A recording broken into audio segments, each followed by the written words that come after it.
नमस्कार दोस्तों, स्वागत है आपका एग्जाम बुक चैनल में। दोस्तों इस वीडियो में मैं आपको बताऊंगा केंद्र राज्य संबंध, सेंट्रल स्टेट रिलेशन कैसे होते हैं, क्या होता है, कितने तरीके के रिलेशन होते हैं, ये आपको डिटेल में चीजें बताई जाएंगी। आपका ये इंपॉर्टेंट टॉपिक है। वैसे तो मैं जितने भी आपको टॉपिक करा रहा हूं सबके सब इंपॉर्टेंट हैं, ठीक है। तो आपको जो है ये सब चीजें ध्यान से देखनी पड़ेंगी, ठीक है। तो आप इसमें हम देखते हैं कि ये भी आपका लगभग 3 पार्ट के करीब इसका बन पाएगा, ठीक, क्योंकि ज्यादा आपका हो जाएगा। किसी भी चीज को आराम से समझिए, धीरे धीरे समझिए, तो आपका जो है किसी भी तरीके से आपको क्वेश्चन करने में कोई भी प्रॉब्लम नहीं आएगी। चलिए देखते हैं कि क्या है ये आपका सेंट्रल स्टेट रिलेशन, ठीक है, क्या होता है। कुछ तथ्य देख लेते हैं। देखिए हमारे संविधान क्या है, हमारा संविधान संघीय स्वरूप है। मैंने संघ की परिभाषा आपको कई बार बता चुकी है, ठीक है।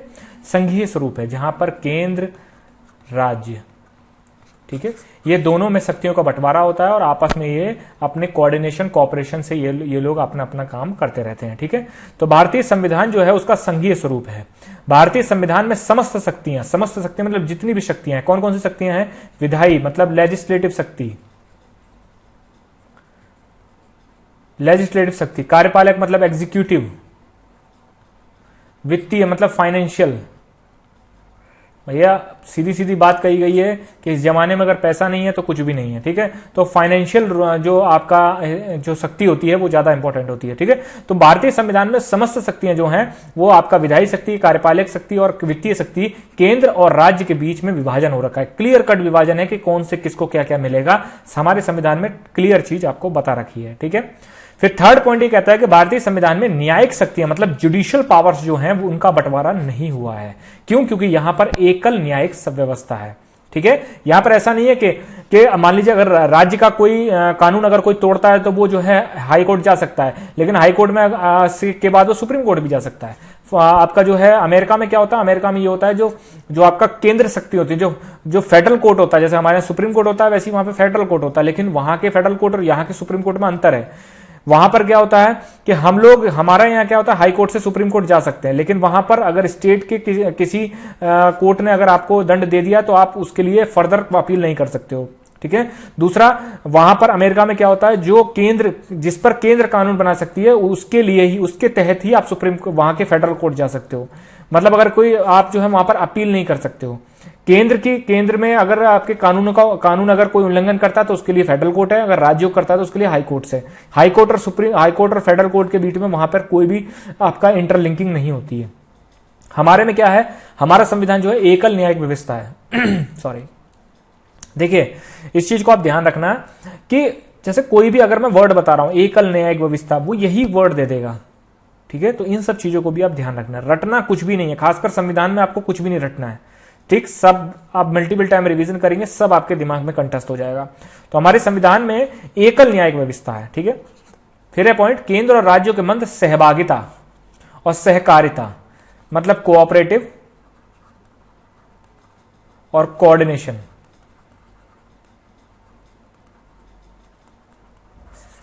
मतलब सहभागिता और सहकारिता संबंध के लिए केंद्र और राज्य संबंधों की चर्चा की गई। मतलब हमारे संविधान में क्या है, केंद्र और राज्य जो है वो सहभागिता, कोऑपरेशन और आपका कोऑर्डिनेशन से काम करेंगे, ठीक है। आपस में झगड़ा नहीं करेंगे, एक दूसरे की मदद करेंगे, एक दूसरे का आपका जो है सहयोग करेंगे। उस तरीके की भावना से जो है वो आपका केंद्र और राज्य संबंधों के मध्य में जो चर्चा करी जा रही है वो मूलतः जो है वो ये 2 पॉइंट हैं, ठीक है। इन 2 पॉइंटों को ही बैलेंस बनाने के लिए संविधान में केंद्र और राज्य संबंधों के बारे में चर्चा की गई है। अगला देते हैं, देखिए केंद्र और राज्य संबंध जो है वो 3 तरीके के होते हैं, ठीक है। कौन से होते हैं? पहला है विधायी संबंध मतलब लेजिस्लेटिव आपका रिलेशन। फिर है आपका प्रशासनिक संबंध मतलब प्रशासनिक संबंध का हो गया आपका एडमिनिस्ट्रेटिव संबंध, एडमिनिस्ट्रेटिव रिलेशन। फिर आपका फाइनेंशियल मतलब वित्तीय संबंध, फाइनेंशियल रिलेशन। तो ये 3 तरीके के रिलेशन है। यही आपको सेंट्रल स्टेट रिलेशन में, इसके बाहर आपको नहीं पढ़ना है। यही 3 रिलेशन है, इन्हीं के बारे में आपको चर्चा करनी है, ठीक है। यही आपका को एग्जाम में आएगा तो आपका यही भी आएगा, ठीक है दोस्तों। अब आगे बढ़ते हैं। सबसे पहले हम देखते हैं विधायी संबंध। मतलब कि केंद्र और राज्यों के मध्य कौन कौन सी ऐसी चीजें हैं कि वो केंद्र में संसद उसका कानून बना सकती है या राज्यों में कौन कौन से ऐसे विषय हैं जिन पर कानून बना सकती है, वो सारी चीजें आपको इसमें बताई जाएंगी कि बकायदा हमारे संविधान में क्लियर कट बात किया गया है कि ये विषय जो है इन पर भाई राज्य कानून बना सकते हैं और ये विषय हैं इन पर जो है केंद्र कानून बना सकते हैं। अब यहां पर मैं आपको एक चीज बता देता हूं, देखिए अभी तो मैं एग्जाम्पल के रूप में आपको कुछ कुछ चीजें बता दूंगा, लेकिन क्वेश्चन जो है लास्ट टाइम 2017 में हर सेट में एक क्वेश्चन था। किससे था, चाहे आप उठा के देख लीजिए। वो ये था कि ये वाला जो आपका जो मतलब शक्ति है, ये वाला जो आपका विषय है, कोई भी विषय बता देगा, जैसे बोल देगा कृषि जो है वो किस में आएगा, तो नीचे 3 पॉइंट दे देगा, केंद्र सूची, राज्य सूची, समवर्ती सूची या फिर अवशिष्ट शक्तियां। ये 4 चीजें दे देगा। आपको बताना पड़ेगा कि कृषि जो है वो क्या किसके अंतर्गत आता है। तो ये चीज मैं आपको, देखिए जो छोटे छोटे पॉइंट है, जैसे अमेंडमेंट्स हो गए, ठीक है, मतलब संविधान संशोधन हो गए, आर्टिकल्स हो गए, ठीक है, और इस तरीके की सूचियां हो गई, ठीक, सूचियों में कौन कौन से विषय हैं ये हो गए। दूसरी बात फिर आता है आपका कि एक तरीके से वो होता है ना प्रिविलेजेस, मतलब कौन कौन सी पोस्ट किसके ऊपर आती है। जैसे वो पूछ लेगा कि ये बताइए कि सुप्रीम कोर्ट का जो मुख्य न्यायाधीश होता है वो सुप्रीम कोर्ट का मुख्य न्यायाधीश किसके नीचे आता है, ठीक है ना, एक तरीके से जो हायरार्की है उसमें किसके नीचे आता है, राष्ट्रपति के नीचे आता है या फिर आपका जो लोकसभा का उपाध्यक्ष होता है उसके नीचे आता है या लोकसभा के अध्यक्ष के बराबर होता है उसका पद।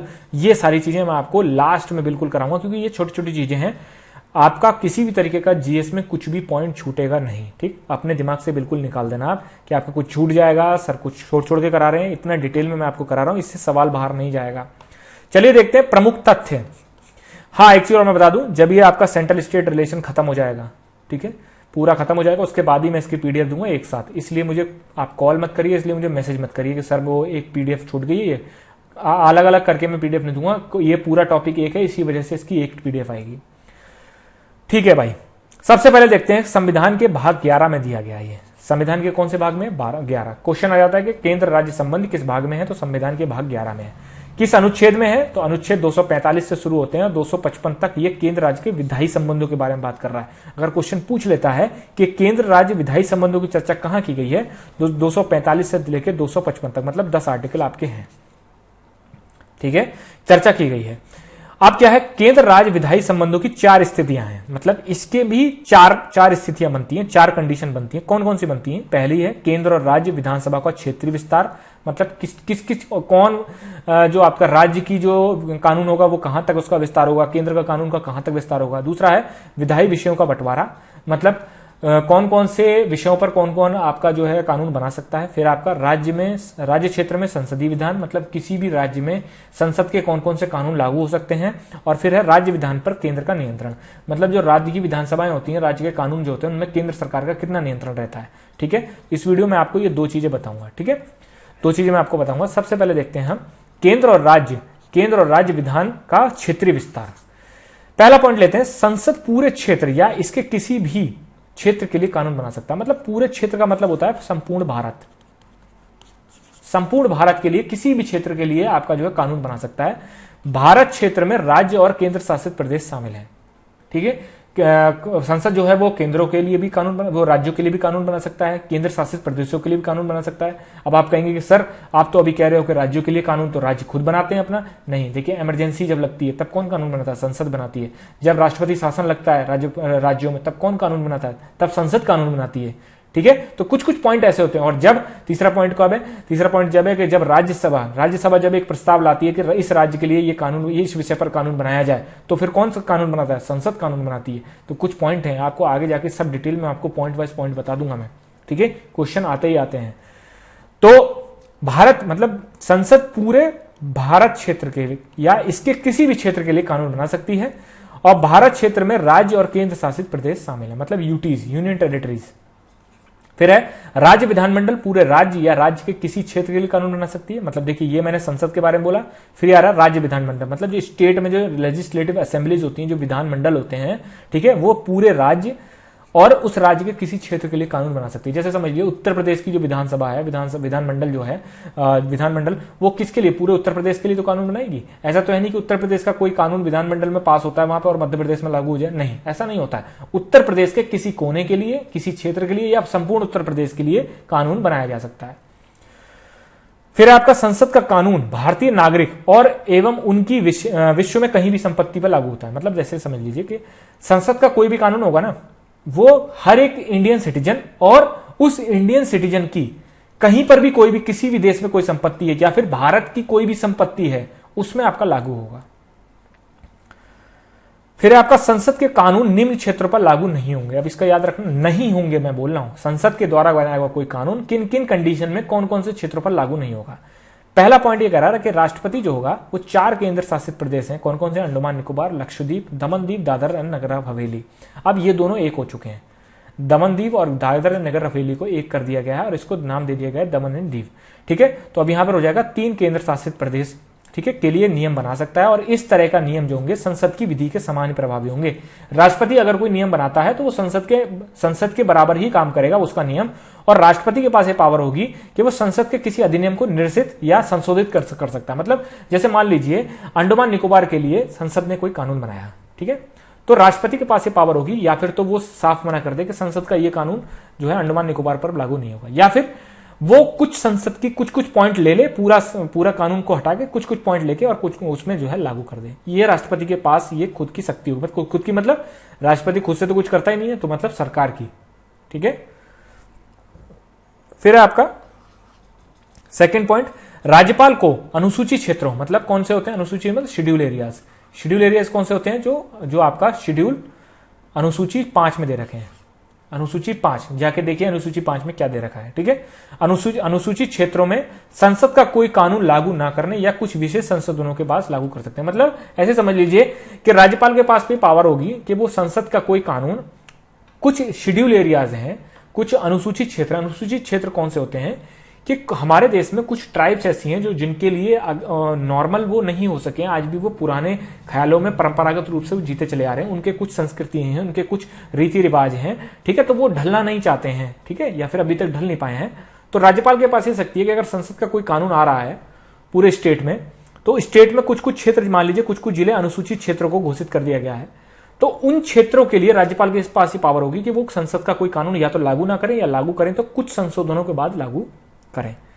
फिर है राज्यपाल के तरह, इस तरह की शक्ति जो है सेम जो मैंने आप पहले बोला वो जनजातीय क्षेत्रों के लिए भी है, जिनको कि मैंने बोला है शेड्यूल 6 में दे रखे हैं। शेड्यूल 6 में क्या है? असम, मेघालय, त्रिपुरा, मिजोरम में भी प्राप्त है। मतलब राज्यपाल के पास ये शक्ति है कि संसद का कोई कानून अगर आ रहा है और वो जनजातीय क्षेत्रों में लागू हो रहा है तो वो या तो लागू नहीं करे या फिर वो कुछ संशोधनों के बाद उसको लागू कर सकती है।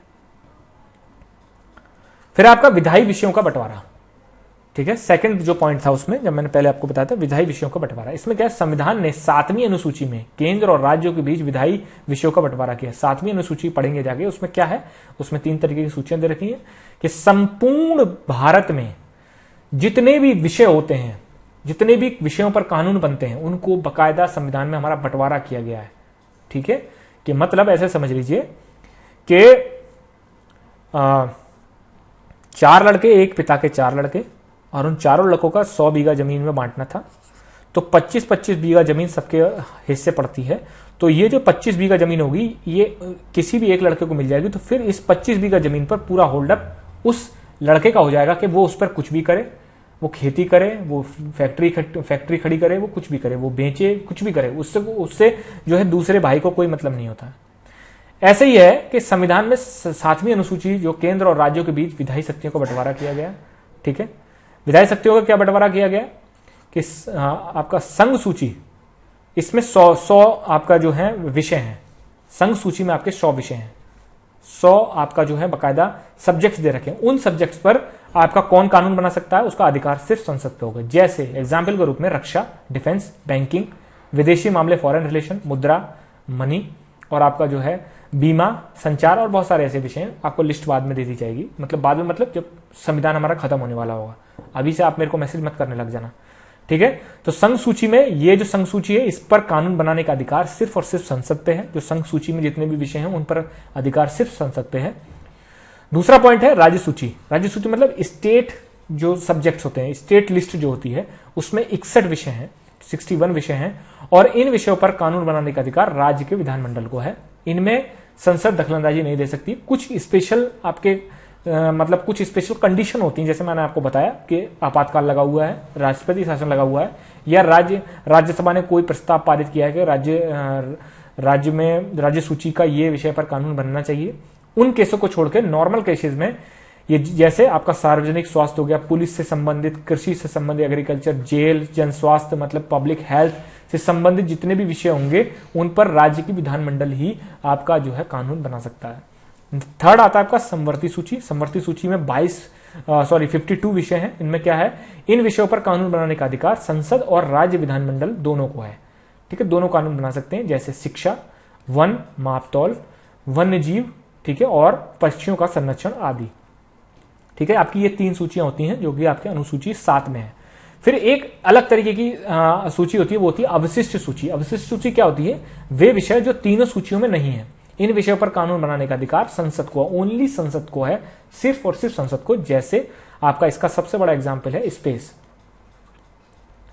सबसे बड़ा एग्जाम्पल है स्पेस। स्पेस से संबंधित जो भी कानून बनेगा कल को, ठीक है, वो संसद बनाएगी, उसको किसी भी तरीके का कोई अधिकार नहीं है।